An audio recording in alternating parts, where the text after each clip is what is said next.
In early 1944, the coastline of western New Britain appears as a narrow strip of plantations, jungle ridges, and volcanic headlands along the Bismarck Sea. On maps in Allied headquarters, one small feature stands out: the Wilhelmez Peninsula, with a scattered settlement named Talasea and a rough emergency airstrip. Between 6 and 9, the March 1944, this otherwise minor locality will become the focus of a limited but carefully planned amphibious operation. The road to Talasea begins 2 years earlier. In February 1942, Japanese forces occupy New Britain and seize Rabaul, replacing a small Australian garrison with a major base that supports air, naval, and ground forces across the northern approaches to Australia.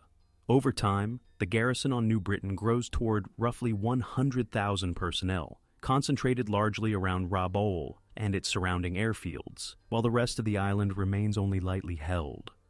For Tokyo, Rabaul and New Britain become part of a broader defensive system, stretching from the Carolines through New Guinea toward the Solomon Islands. The base supports operations against Allied lines of communication and serves as a shield in front of the Central Pacific and the Philippines. By mid-1943, however, Japanese planners must also reckon with the cumulative effects of losses in the Solomon Islands and Central Pacific, and with growing Allied air pressure on shipping routes into Rabaul. For the Allies, New Britain is a stepping stone rather than an end in itself. Under General Douglas MacArthur, the Southwest Pacific Area Headquarters adopts Operation Cartwheel, a multi-stage plan to neutralize Rabaul, not by direct assault, but by a series of advances along New Guinea and through the Bismarck Archipelago. Within this framework, Operation Dexterity is assigned to Alamo Force, the field name for the U.S. Sixth Army, with the mission of securing western New Britain to control Dampier and Vitiaz Straits, the sea lanes for future operations toward western New Guinea. The first phase of this western New Britain effort falls in December 1943. On December 15th, elements of the U.S. Army 112th Cavalry Regiment land on the Arawa Peninsula to establish a staging area and distract Japanese attention. 11 days later, the 1st Marine Division, recently reconstituted after Guadalcanal, goes ashore at Cape Gloucester to capture airfields and anchorages controlling the western entrance to the straits. Together, these forces form a concentration of about 20,000 Allied troops facing a much larger Japanese presence spread across the island, but increasingly oriented toward defense and delay.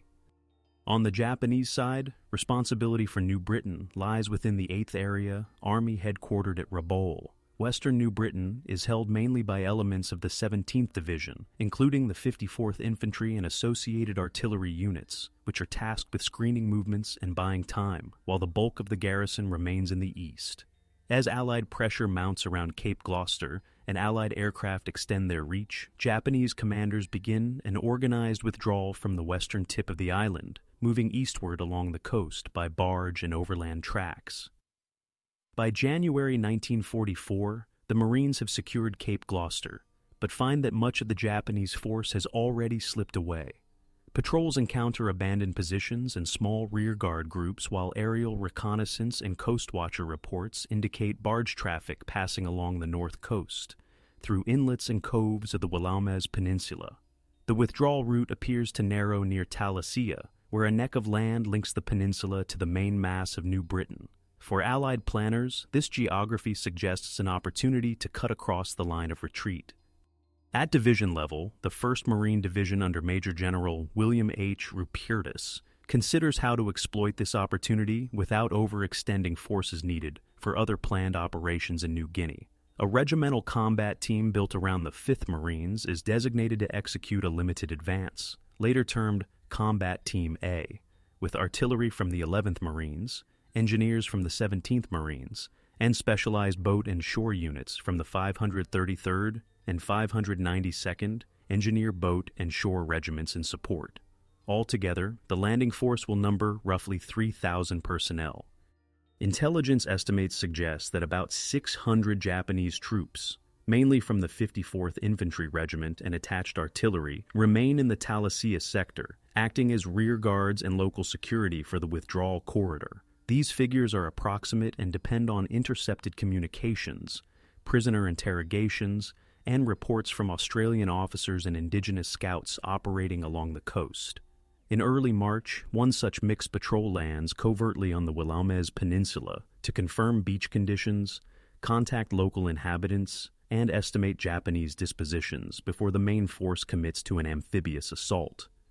For civilians on New Britain, including plantation workers, local communities, and laborers conscripted by the Japanese, the changing front lines bring repeated disruptions: airstrikes on barges and coastal facilities, Japanese demolitions of infrastructure during withdrawals, and the arrival of new Allied bases alter patterns of movement and supply. Few of these groups have influence over the strategic decisions taken in Rabaul, Brisbane, or Washington, yet their daily experience will be shaped by the brief clash around Talasea as surely as by larger campaigns. As March 1944 begins, Allied commanders view Talasea as a means to tighten the ring around Rabaul and secure additional positions along the north coast of New Britain. Japanese commanders, under orders to hold the Rabaul area as long as possible while preserving forces where feasible, see the same ground chiefly as a transit zone on the way east. Between these differing priorities, a small peninsula on the Bismarck Sea is about to become the scene of a carefully limited but closely contested operation. Before dawn on the 6th of March 1944, the amphibious convoy assigned to the Talasea operation moves east along the north coast of New Britain.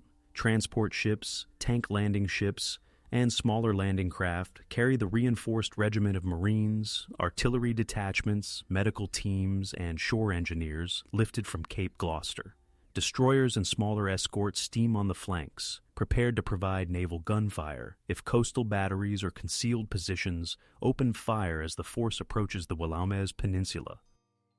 On board, command arrangements reflect the limited but joint character of the mission. Overall ground command rests with the commander of the 5th Marines, who directs battalion and company landing waves from a control ship offshore. Naval task group leaders coordinate the timing of boat waves, fire support schedules, and air cover, working from standardized amphibious operation tables refined during earlier landings in the Solomons and New Guinea. Forward air controllers aboard the ships monitor radio circuits linking them to fighter and bomber units based on captured airfields at Cape Gloucester and elsewhere in the theater. The chosen landing area lies near Volupai Plantation on the western side of the Willamette Peninsula, several kilometers west of Talasea itself. A narrow beach backed by coconut palms and low ground offers space for initial waves to debark and form up. Inland, low ridges and patches of dense jungle rise toward the spine of the peninsula. Reconnaissance reports indicate that Japanese forces have prepared some positions on these heights and may attempt to contest the inland advance rather than the shoreline itself. Japanese local command in the area is exercised by officers of an infantry battalion-sized group left behind to cover the withdrawal corridor. Their instructions emphasize delaying action and the preservation of communications with formations already moving eastward toward the central sector of New Britain. With limited artillery, dwindling stocks of ammunition, and no prospect of major reinforcement from Rabaul, they must judge where a stand might achieve delay without trapping their own units in untenable positions. In the days before the landing, Allied aircraft have attacked known barge points, tracks, and suspected camps along the peninsula, seeking to disrupt movement and destroy supplies. These air raids, combined with the earlier pressure at Cape Gloucester and Rabaul, contribute to a Japanese perception that western New Britain is steadily being abandoned as a main defensive zone. At the same time, they compel Japanese commanders to disperse their remaining troops, reducing the density of forces available to resist a concentrated landing. As first light spreads across the Bismarck Sea on March 6th, the leading waves of Marines transfer from larger vessels into smaller landing craft. Each boat carries an assigned unit of riflemen or weapons teams, with platoon and company leaders briefed on their immediate objectives: secure the beachhead perimeter, clear nearby structures and vegetation that could conceal observation posts and establish contact with prearranged guide parties from reconnaissance patrols that have already landed covertly in the area. For the inhabitants of plantations and nearby villages, the opening phase appears as another shift in the pattern of occupation that has marked the previous 2 years. Some have worked under Japanese control, others have moved inland to avoid both Japanese requisitioning and air attack. The sound of naval engines and aircraft overhead signals not only the possibility of fighting on their doorstep, but also another change in authority whose practical impact on food, labor obligations, and security they can only anticipate. Shortly after the last line of departure is crossed, naval escorts fire registration rounds towards suspected Japanese positions that overlook approaches to the landing beaches. The bombardment is limited in duration and ammunition expenditure, reflecting both the expectation of a relatively light opposition and the need to conserve resources for future operations. Once the scheduled fire lifts, landing craft run flat out for the shore, aiming to deliver successive waves within minutes of each other to prevent any small defending force from engaging isolated groups in detail. The presence of multiple command levels and national contingents is already evident in this opening sequence. Strategic direction originates at theater headquarters. Operational control of the convoy lies with Naval Task Force leaders. Tactical command of the landing rests with Marine officers on the scene, and the air umbrella involves squadrons whose pilots have only general knowledge of the ground plan. Opposing them are Japanese officers attempting to reconcile orders to delay the enemy with the practical need to preserve their troops for the defense of Rabaul.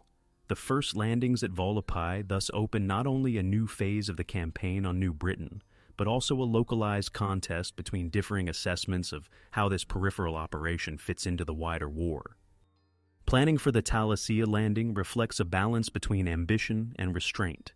Theater headquarters has designated Western New Britain as an intermediate objective, important for controlling sea lanes and airfields, but secondary to later operations toward Western New Guinea and the Philippines. The Talasea move is therefore framed as a limited advance. Seize the Willemez Peninsula, disrupt Japanese withdrawal routes, and establish an additional base area without committing forces that might be needed elsewhere or provoking a major battle that could consume shipping and air support. Within the 1st Marine Division, staff officers translate these broad directives into practical tasks. The primary objectives for the regimental combat team are defined in sequence. First, secure the Volapai beachhead and immediate high ground to protect the landing area. Second, move rapidly along the peninsula to occupy Talasea and the nearby emergency airstrip.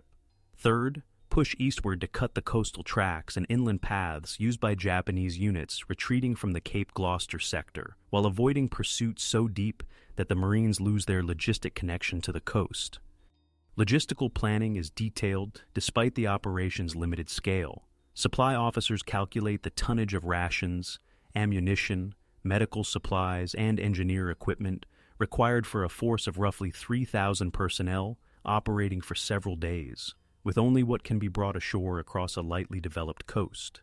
Beach organizations are assigned specific sectors, with engineer boat and shore regiments responsible for unloading, traffic control, and rapid movement of supplies inland before they accumulate in vulnerable dumps near the waterline. The proximity of Cape Gloucester, with its developed airfields and dumps, allows planners to envisage a relatively short supply chain supported by small craft running between bases. Intelligence preparation combines multiple sources. Aerial photography from medium altitude outlines the plantation grids, beach gradients, and inland ridges. Coast watchers, Australian officers, and indigenous scouts contribute observations on Japanese barge points, patrol patterns, and the condition of tracks and bridges. Intercepted radio traffic suggests that Japanese commanders are shifting units along the north coast and concentrating larger formations further east. However, the exact size and morale of the rearguard around Talasea remain estimates, leaving planners to prepare for both light resistance on the beaches and more determined opposition on the inland ridges. Commanders must also consider doctrinal lessons from earlier amphibious operations. Experiences at Guadalcanal, New Georgia, and Cape Gloucester have shown that resistance often increases a short distance inland, where defenders can exploit jungle cover and terrain commanding key routes. As a result, the Talasea plan emphasizes securing not only the immediate shoreline, but also terrain features that dominate approaches toward Talasea. Artillery from the 11th Marines is assigned forward observation parties to accompany leading infantry units, enabling rapid registration on ridgelines that might conceal Japanese positions. On the Japanese side, Higher Headquarters at Rabaul has already accepted that Western New Britain cannot be held indefinitely. Operational orders prioritize the preservation of combat power for the defense of the Rabaul area and, in a broader sense, for the continuing defense of the Bismarck and Solomon region. The 17th Division and subordinate units are instructed to conduct delaying actions, using terrain to slow Allied advances while avoiding encirclement. Western coastal localities such as Talasea are viewed less as strong points to be defended to the last, and more as way stations along a controlled withdrawal. For Japanese planners responsible for the Talasea sector, the main problem is time and transport. Barge shortages, fuel constraints, and Allied air attacks on coastal traffic limit the rate at which units can move east. Infantry, artillery, and service troops must therefore be staggered along the coastal tracks and inland paths, with small groups tasked to hold key choke points long enough to allow others to pass through. In this framework, the hills and ridges around the Willamette Peninsula take on tactical importance, providing positions from which small forces can impose delay disproportionate to their numbers. The distribution of Japanese forces reflects this logic. Limited artillery pieces are positioned to cover likely road and track approaches rather than beaches that might or might not be attacked. Infantry detachments prepare fieldworks on commanding knolls and ridge crests, often with simple but effective features such as mutually supporting foxholes, covered firing positions, and camouflaged observation posts. Engineers and labor details work on demolitions, preparing to cut bridges and fell trees across tracks should retreat become necessary. Their planning is constrained by shortages of heavy tools, barbed wire, and prepared obstacles, forcing reliance on natural cover. Information available to Japanese officers regarding Allied intentions is less precise than that available to their opponents. They know that Allied aircraft fly from Cape Gloucester and other bases, that patrols probe along the coast, and that landing craft are active in nearby waters. However, without reliable aerial reconnaissance of Allied staging areas, they can only infer that an advance along the north coast is probable. This uncertainty leads to a defensive posture that is flexible but thin, attempting to cover multiple possible landing points with a small number of units. Strategic communication and propaganda frame these plans differently for domestic audiences. Allied communiques describe operations on New Britain as part of a systematic encirclement and neutralization of Rabaul, emphasizing progress measured in the captured airfields and coastal positions rather than in decisive battles. Japanese internal statements characterize the same movements as an elastic defense, portraying the withdrawal as a planned adjustment of lines to preserve strength for future engagements. In both cases, Talasea appears not as a headline objective, but as one move within a larger operational pattern. At the operational level, both sides thus approach Talasea with clearly defined but limited aims. Allied forces seek to compress the Japanese withdrawal corridor and add another link in the chain of bases edging toward the Philippines. Japanese forces seek to delay that compression long enough to complete their own concentration further east.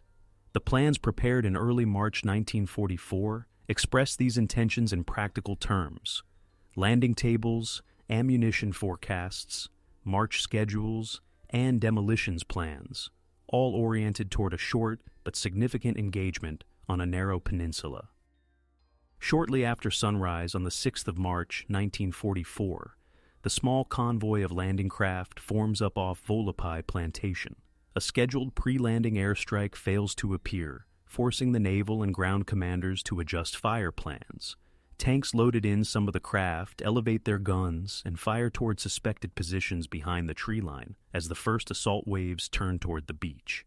At about 8:30, amphibious tractors cross the coral shelf and run directly onto the strip of sand later designated Red Beach.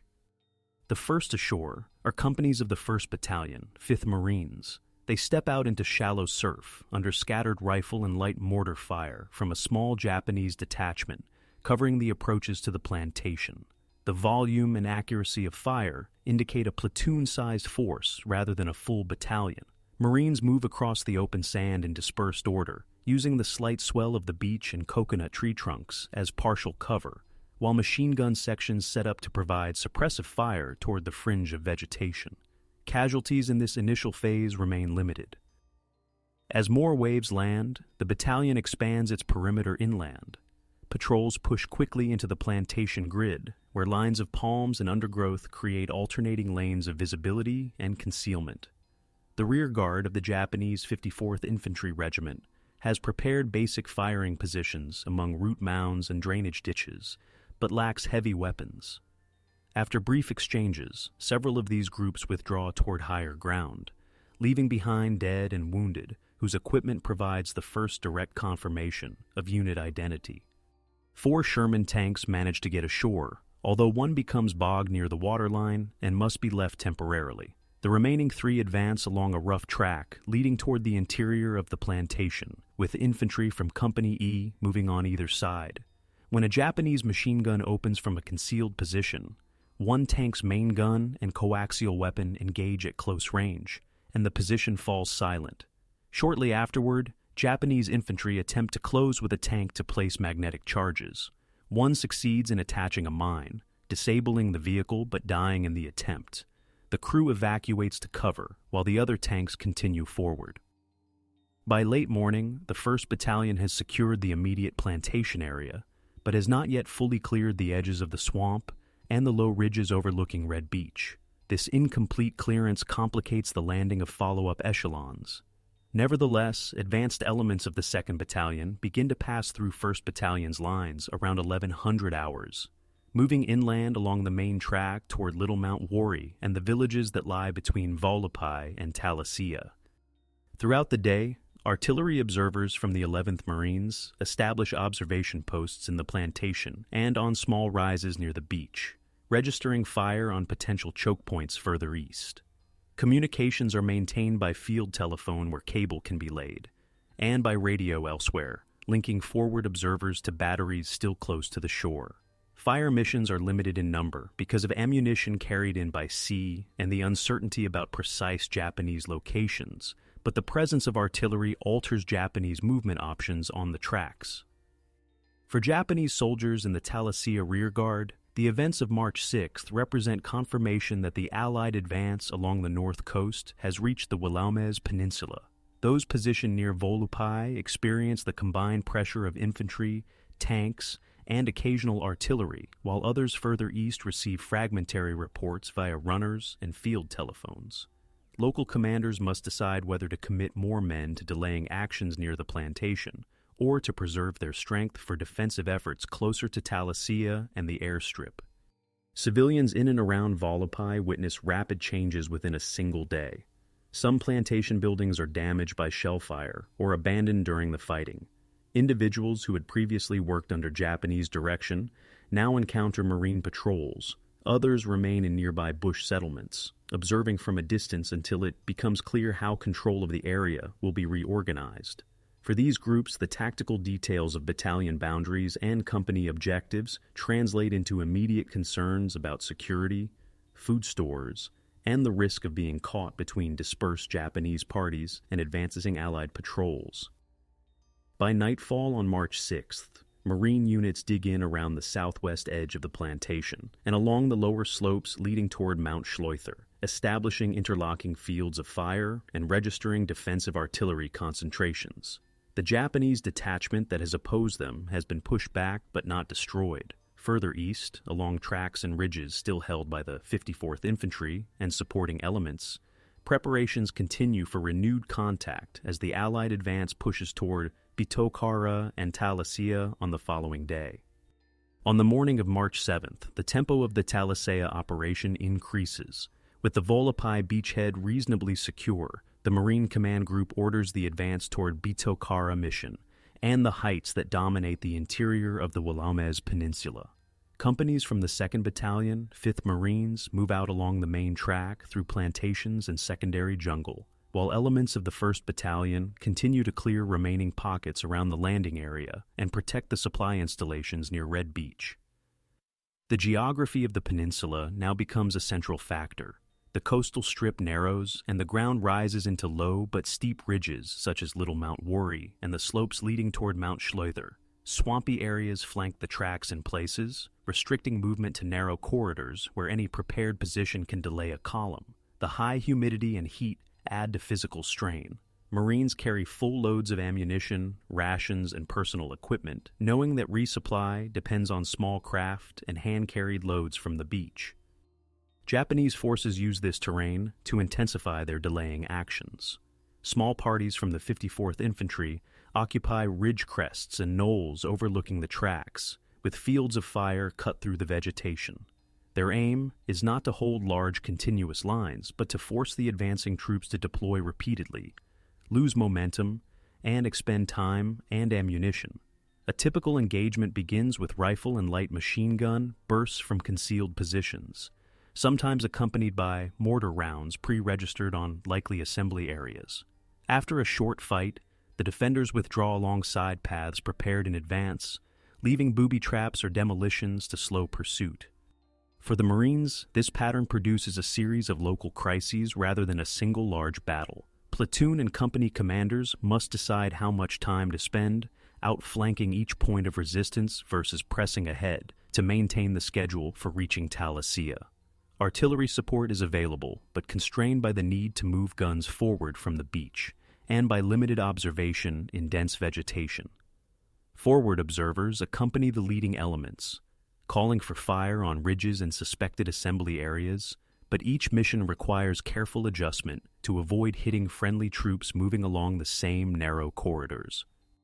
Casualties begin to accumulate on both sides. Marine units report men killed and wounded in the plantation belts, on the approaches to Little Mount Worry, and in skirmishes along the tracks. Japanese accounts, where available, describe sections reduced by artillery fragments and small arms fire, with stretcher bearers struggling over steep, muddy slopes to evacuate their own wounded toward the east. Neither side has unlimited medical resources in this sector. Each wounded man represents a logistical problem as well as a human loss, with stretcher teams consuming personnel who might otherwise fight or carry supplies. The command situation grows more complex as the front elongates. The regimental headquarters attempts to maintain control over widely dispersed companies by radio and runners, but the terrain and vegetation interfere with signals. Occasional misunderstandings arise about the exact location of forward units, complicating coordination with artillery and air support. When close air support sorties do appear over the Willamette Peninsula, pilots must sometimes work from general target descriptions rather than precise coordinates, leading commanders on both sides to worry about the risk of friendly fire. On the Japanese side, the advance of Allied troops toward Bitokara and Talasea prompts re-examination of withdrawal plans. Reports from the rear guard indicate that the landing force is larger and more aggressive than some had anticipated.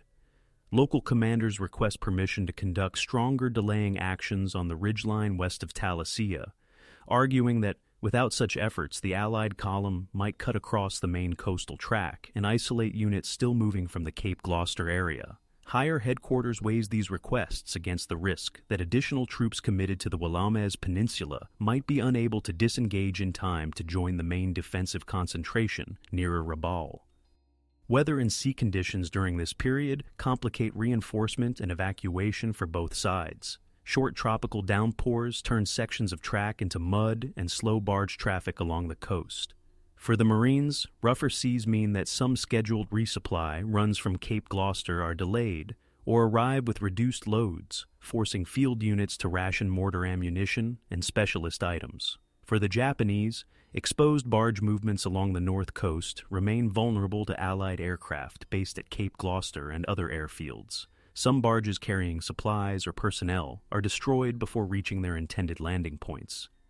Politically and operationally, the fighting on the peninsula coincides with broader pressures on both commands. For Allied headquarters, progress at Talasea is one part of a sequence of advances across New Guinea and the Bismarck Archipelago. Each delay in securing the Willamette Peninsula has potential implications for the timetable of later operations toward western New Guinea. Staff officers track reports from the 1st Marine Division alongside news from other fronts. calculating how much additional naval and air support can be assigned to New Britain without affecting preparations elsewhere. In Rabaul, Japanese staff officers interpret the same events as evidence that the Allied ring around their base is tightening. The need to protect remaining airfields and supply facilities competes with requests from outlying sectors such as Talasea for more ammunition and medical support. Communications lines are stretched. Radio messages must be concise and sometimes rely on code groups that compress complex situations into short formulas. This compression can obscure the full extent of local difficulties, leading higher headquarters to underestimate how rapidly rearguard units are being worn down. By the evening of March 7th, the Talasea front has thus expanded from a single beachhead into a continuous zone of contact, stretching from Volapai through the inland ridges toward Bitokara. The engagement remains limited in scale compared with major battles elsewhere in the theater, but for the units involved, it already represents an intense test of endurance, coordination, and adaptation to the constraints of terrain and supply. Both commands recognize that the next phase, around the approaches to Talasea itself, will determine whether the Willomes Peninsula becomes a relatively secure Allied outpost or a prolonged corridor of contested ground. By the night of 7th to 8th March, the Talasea operation reaches its most intense phase.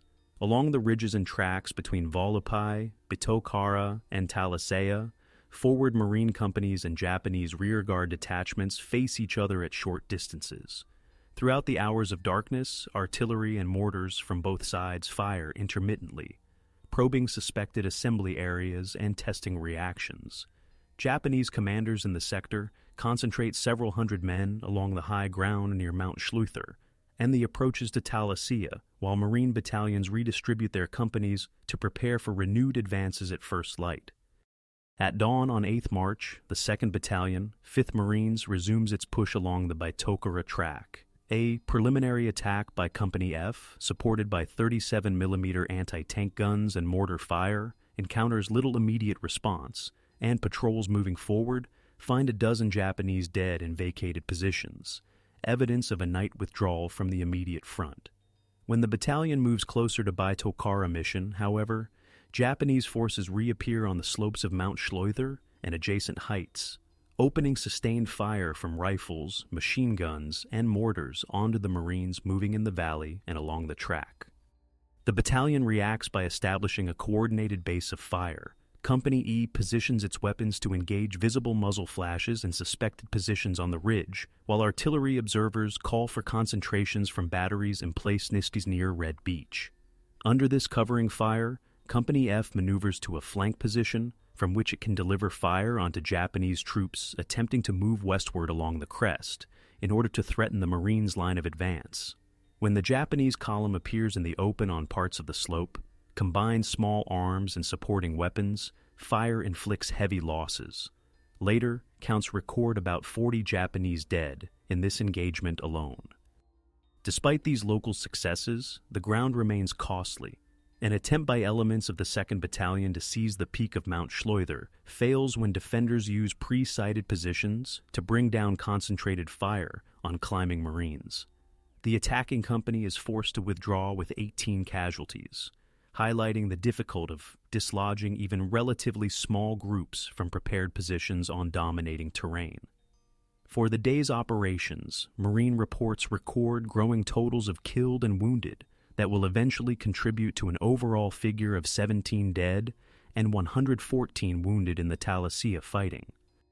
While the 2nd Battalion fights around Bitokara and Mount Schleuther, the 1st Battalion advances toward Liapo on March 8th, seeking to secure the western flank and link up with an isolated company from the previous day.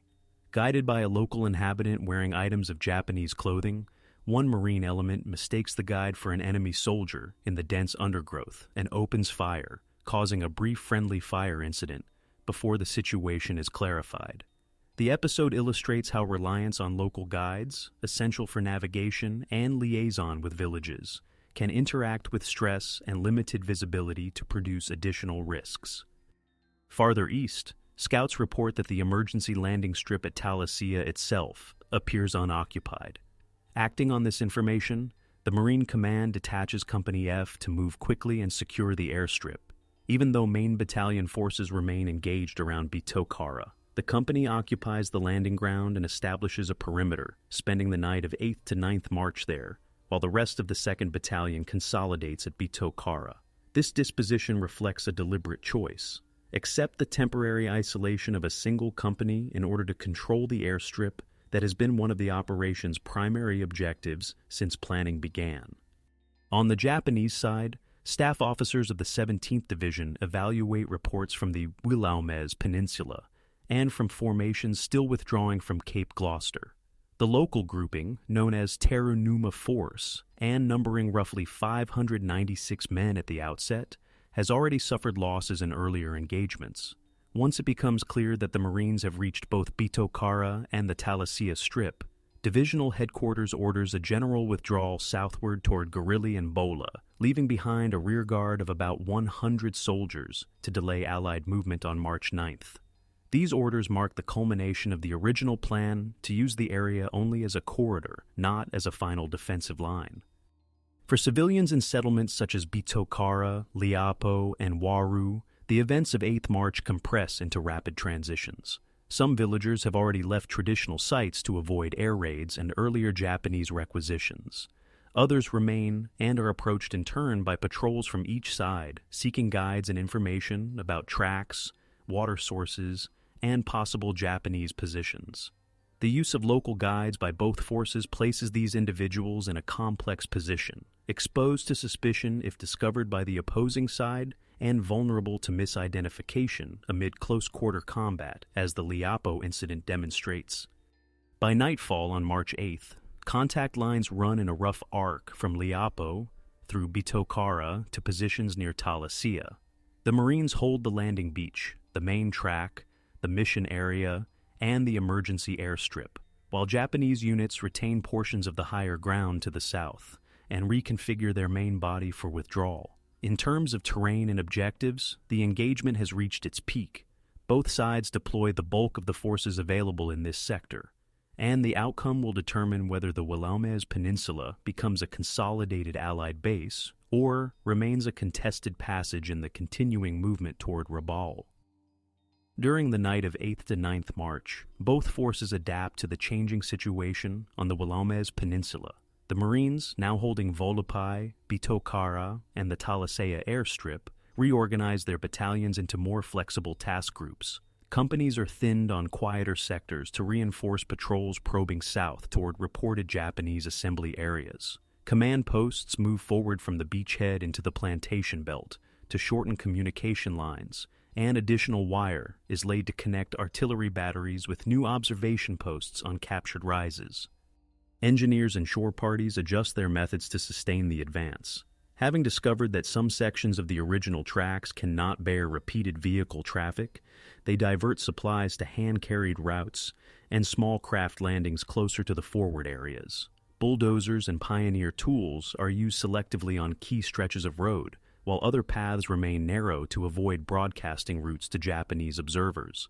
Medical detachments establish aid stations at Bitokara and near the airstrip, reducing evacuation times for wounded who previously had to be carried back to the beach. Infantry tactics also evolve in response to Japanese methods. Instead of advancing along single-file tracks that expose columns to ambush from both sides, platoons begin to use parallel movement where terrain permits, sending flank squads onto adjacent spurs and low ridges. Point elements become more cautious when entering clearings or crossing cuts in the jungle, anticipating that Japanese machine guns may be sighted to cover exactly those gaps. Communications between companies are reinforced with additional runners, and prearranged recognition signals are emphasized to reduce the risk of misidentifying scouts or local guides. Japanese units, for their part, shift fully from delaying defense to managed withdrawal. Terranuma Force, reduced from its original strength by losses at Volopai and Bitokara, divides into smaller groups tasked with specific missions. One to hold rear positions south of Talasea, long enough to cover the movement of the main body toward Gorilli and Bola. Others to destroy remaining supply dumps, abandon unusable weapons, and guide sick and lightly wounded along inland tracks. Where possible, Heavy equipment that cannot be moved is rendered unusable to prevent its capture. Adaptation on the Japanese side is constrained by shortages. Ammunition stocks and frontline detachments are now limited, obliging commanders to conserve mortar and machine gun rounds for likely targets such as road junctions and river crossings. Some infantry parties rely primarily on rifles and grenades, choosing positions that permit close-range engagements where those weapons can be most effective. Field telephones and cables cannot be extended indefinitely during a retreat. As a result, many decisions at the small unit level are taken on the basis of local judgment rather than detailed instructions from divisional headquarters. Both sides increase their use of reconnaissance. Marine patrols, often reinforced with automatic weapons and accompanied by interpreters, push beyond established lines to map side paths and locate possible crossing points for future moves south of Talasea. They question villagers about recent Japanese movements, barge landings, and the locations of gardens and water sources that might sustain retreating columns. Japanese scouts move at night or under cover of thick vegetation, observing Allied positions from concealed vantage points and reporting back on unit dispositions, artillery positions, and any signs of preparations for a deeper advance. Psychological factors begin to weigh on participants. For Marine riflemen, days of advancing under intermittent fire, negotiating steep slopes, and carrying loads in heat and humidity create cumulative fatigue. The knowledge that the Talasea operation is one of several ongoing campaigns in the region shapes expectations. Many understand that their task is not to destroy the entire Japanese garrison on New Britain, but to secure ground that will support later moves farther west. For Japanese soldiers, the need to retreat rather than hold ground reflects the wider strategic shift since 1942. Some diaries and later testimonies describe a sense of isolation and uncertainty, with units moving through familiar terrain that can no longer be defended as part of a continuous front. Civilians adapt in parallel. Communities around Talasea and along the inland tracks adjust planting, harvesting, and movement patterns to account for the presence of two armed forces whose supply needs can directly affect local food stocks. Some individuals choose to assist Allied patrols in the belief that the balance of power has changed. Others remain cautious, having previously experienced Japanese reprisal measures. Information flows through kinship networks and village visits, allowing inhabitants to gauge where the front is moving and when it may be safer to return to abandoned gardens or dwellings. Air and naval elements also modify their roles as ground lines shift. Allied aircraft that had initially focused on pre-invasion bombardment and barge interdiction now devote more sorties to reconnaissance of routes leading east and south of Talasea, photographing tracks and beaches that could host future operations or Japanese evacuation efforts. Naval forces adjust patrol patterns along the coast, watching for barge movements, attempting to extract remaining troops from the peninsula. Japanese barge crews change departure times and routes, favoring night passages and less obvious coves in an effort to avoid detection. By March 9th, the cumulative effect of these adaptations is clear. The Marines have transformed a narrow beachhead into a connected system of positions stretching from Volupai to the Talasea Strip, supported by improvised but functioning supply and medical arrangements. Japanese forces have shifted from a linear screen into dispersed groups moving toward new defensive lines nearer the center of New Britain. The peninsula remains an active combat zone, but the character of resistance has changed from attempts to block the Allied advance to efforts to manage an orderly withdrawal under pressure. On March 9th, the turning point of the Talasea operation becomes visible on the ground.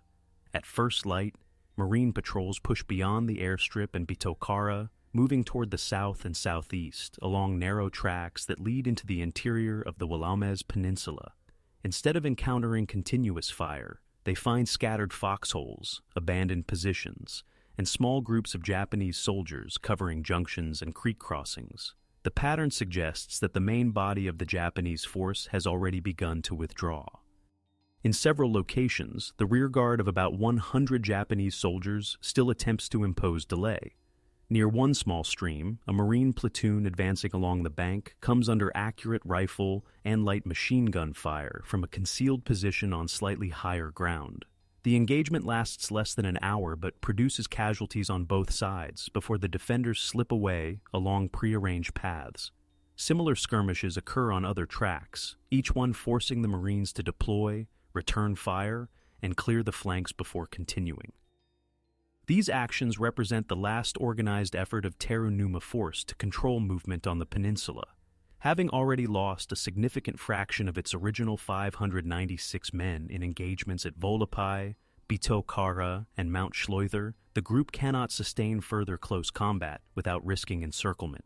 Orders from divisional headquarters direct it toward new positions around Gorilli and Bola, where surviving troops from western New Britain are to be concentrated. The rearguard's task is therefore limited in time. Hold only long enough to ensure that the main columns can cross key bridges and reach safer ground. As Marine patrols press deeper, the reduction in contact becomes more pronounced. Some sections advance for hundreds of meters with no opposition, then find isolated firing positions that have clearly been vacated within hours. Shell cases, discarded equipment, and sometimes wounded men unable to move with their units mark the routes of departure. The relative absence of prisoners reflects both Japanese field regulations, discouraging surrender, and the speed with which the withdrawal is conducted. For Marine commanders, this combination of traces and limited contact confirms that the opportunity for a large encirclement has passed. At the same time, Allied aircraft and naval units outside the peninsula register changes in Japanese activity. Air crew report fewer visible barge movements west of Talasea, but increased signs of traffic further along the coast towards central New Britain. Naval patrols detect occasional small craft in coves south of the peninsula, indicating that some Japanese groups use a mix of land and sea routes to continue their movement. These observations support the assessment that the Willemaz Peninsula has ceased to function as an active transit zone and is instead being vacated in favor of more distant defensive lines. For the Marines on the ground, the shift in tempo alters daily routines. Firefights become shorter and less frequent, but patrolling areas of dense vegetation with uncertain enemy presence continues to carry risk. Some units are detached from the leading elements to establish stronger defensive positions around the airstrip and key junctions, anticipating the possibility of local counterattacks that do not materialize. Engineers and pioneer units begin to mark and improve routes that are now unlikely to be contested in force. Civilians in the area experience the turning point in different ways. In villages south of Talasea, inhabitants who had avoided both Japanese requisitions and Allied patrols begin to emerge more often, judging that major fighting has moved away. Some provide information about Japanese columns that passed through during the previous nights, giving approximate numbers and directions. Others request medical assistance or protection for gardens and food stores that have been used by both armies. Allied civil affairs personnel, where attached, start to gather data on local needs and on the impact that successive occupations have had on agriculture and housing. The broader command picture also changes. Reports from Talasea reach theater headquarters, which now has to decide whether to commit additional forces to a pursuit towards central New Britain or to treat the peninsula as an accomplished objective and shift attention to operations in New Guinea and beyond. Given limitations in shipping, air transport, and infantry strength, planners favor consolidation. The capture of the Talasea Strip and control of the Willemaz Peninsula are judged sufficient to contribute to the gradual isolation of Rabaul, even if they do not result in the destruction of the Japanese formations that once used the area. On the Japanese side, the withdrawal from the peninsula reinforces an existing strategic trend. Commanders at Rabaul receive confirmation that western New Britain is no longer tenable as a forward zone. Surviving elements of the 17th Division and attached units that reach new positions nearer the center of the island add to the manpower available for later defensive measures, but they do so without the benefit of the intermediate bases and barge points they once held. The price of preserving these troops is the loss of a corridor that had linked the Cape Gloucester sector to the main concentration around Rabaul.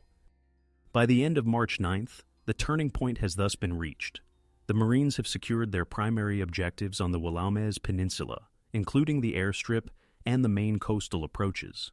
Japanese forces have accepted that the peninsula cannot be retained and have committed to new defensive lines further east and south.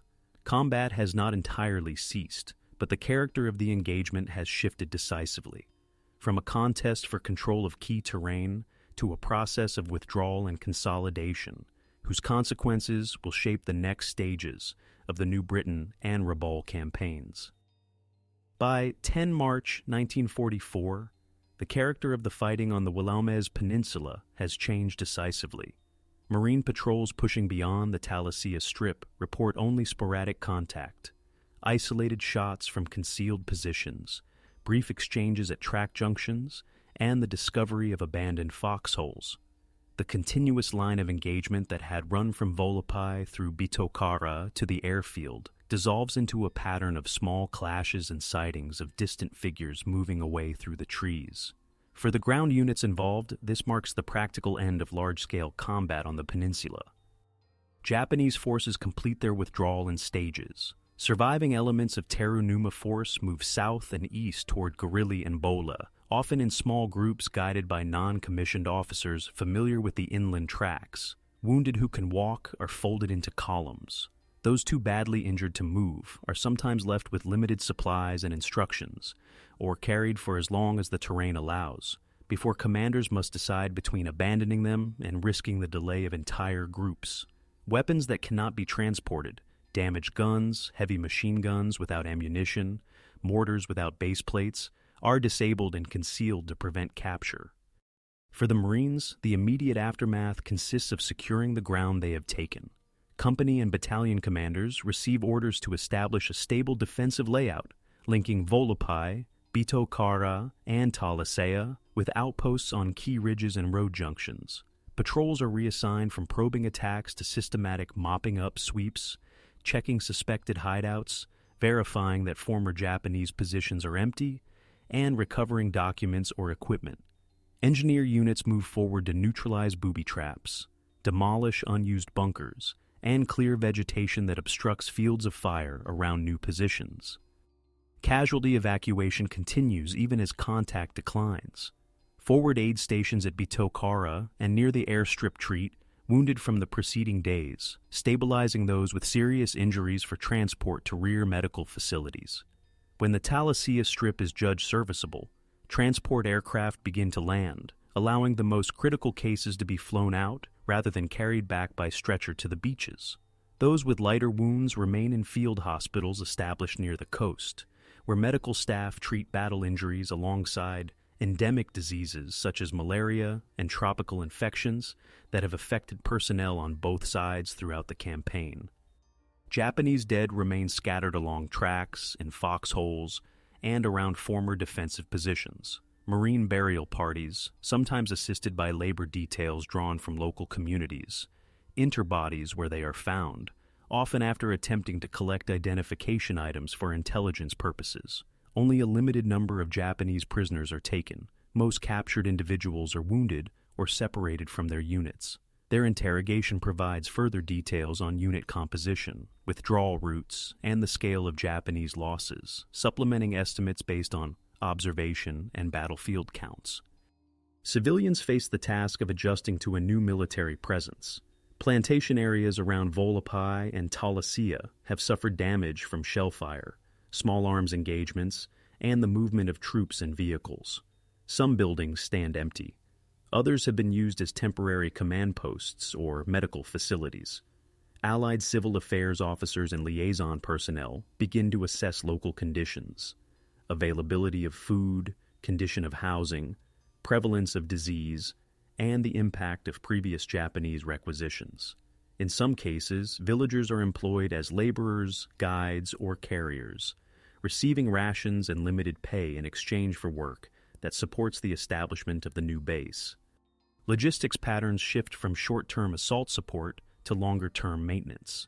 The beach at Volapai and adjacent anchorages become points of entry, not only for ammunition and rations, but also for construction materials, replacement vehicles, and airfield improvement equipment. Engineers grade and extend the Talasea Strip, improve drainage, and prepare dispersal areas for aircraft. Even though the field will handle mainly liaison and limited transport rather than large combat formations.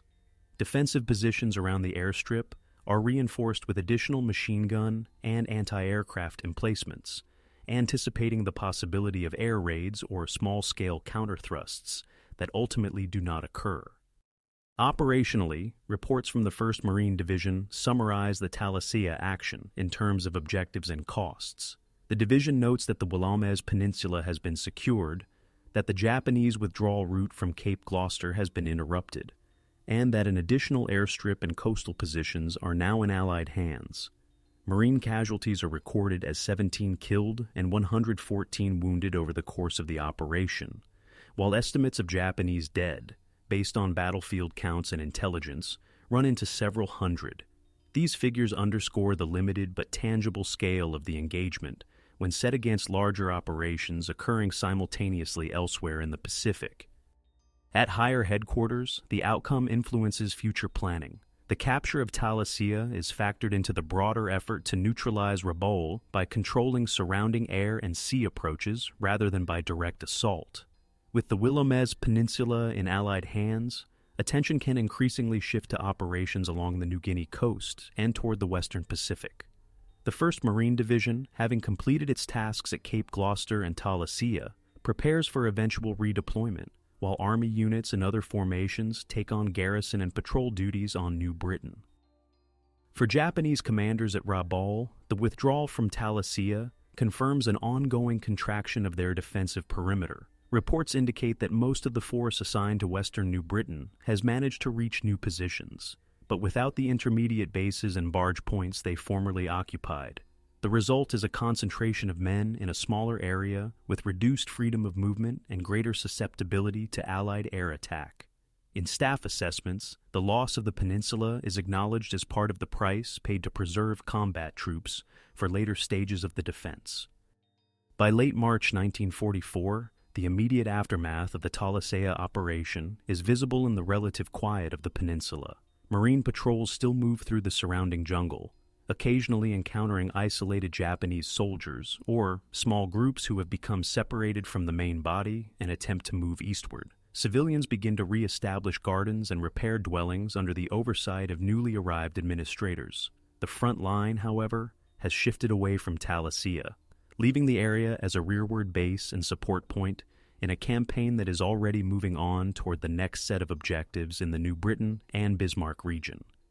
In the years after 1944, the Battle of Talasea came to be seen less as an isolated clash and more as one element in a sequence that reshaped the balance of power in the Bismarck archipelago. Militarily, its immediate outcome was clear. A small Allied force had seized the Willamette Peninsula, secured an airstrip, and disrupted a major Japanese withdrawal route from western New Britain, while the main Japanese formations succeeded in escaping to new positions closer to Rabaul. Strategically, this combination of Allied advance and Japanese preservation of troops illustrates the broader character of the New Britain campaign, where territory and mobility were traded rather than entire armies annihilated. For Allied planners, Talasea confirmed the viability of the cartwheel concept. By using limited operations to occupy key points such as Cape Gloucester and the Willamette Peninsula, they narrowed Japanese options without requiring a high-cost assault on Rabaul itself. The airfields and anchorages gained around Talasea added incremental capacity to project air and sea power into the northern approaches to New Guinea and toward the Central Pacific. Even if only a modest number of aircraft and small vessels operated from the peninsula, their presence contributed to the cumulative isolation of Japanese bases across the region. Within the history of the 1st Marine Division, Talasea acquired significance as a textbook example of a limited amphibious operation. The division's reports and later analyses highlighted the interplay between reconnaissance, careful planning, and adaptation on the ground. Training programs drew lessons from the handling of tanks on difficult littoral terrain, the integration of artillery and infantry in jungle conditions, and the use of small, flexible task groups rather than large, rigid formations. These lessons informed subsequent amphibious doctrines and were compared with experiences in larger battles such as Peleliu and Okinawa. On the Japanese side, the engagement became part of a narrative of strategic contraction.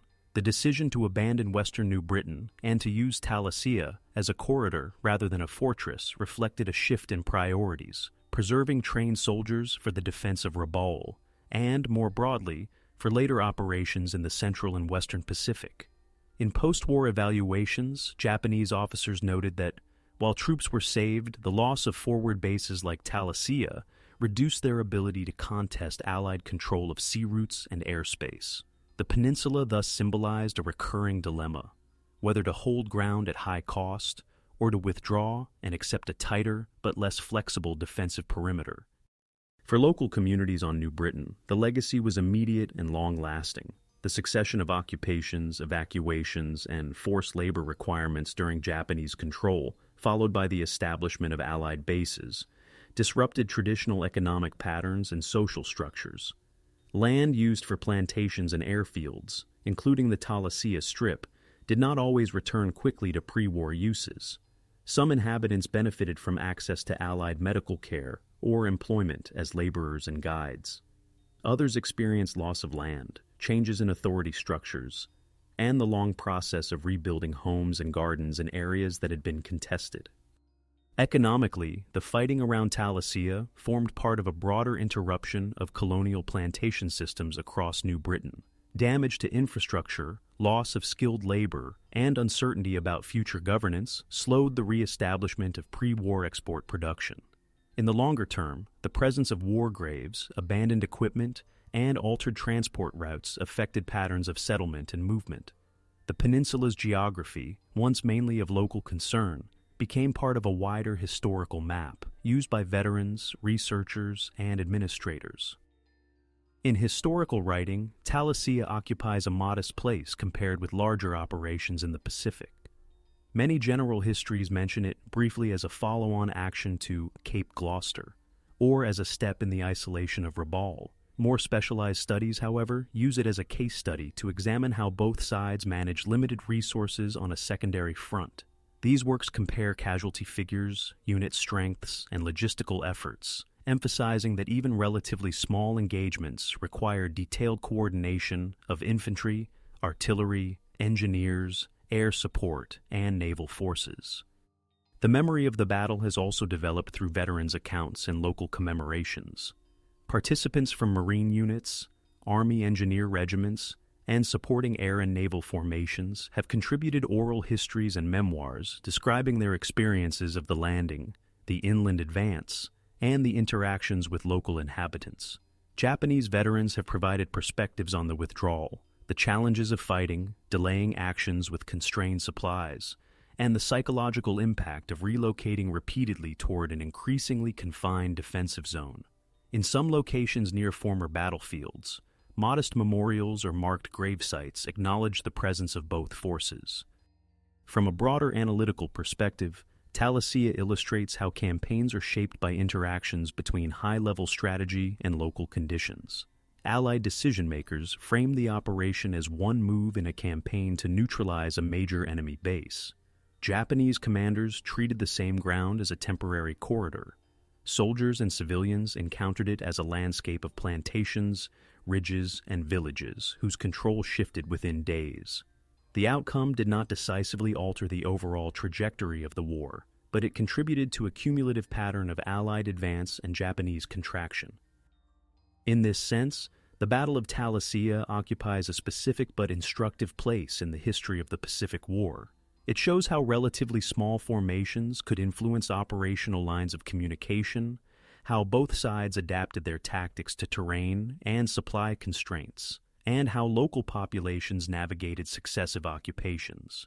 Its legacy lies not in dramatic reversals or decisive destruction of forces, but in the way it reveals the mechanics of a campaign in which territory, mobility, and endurance were constantly recalculated in light of broader strategic aims.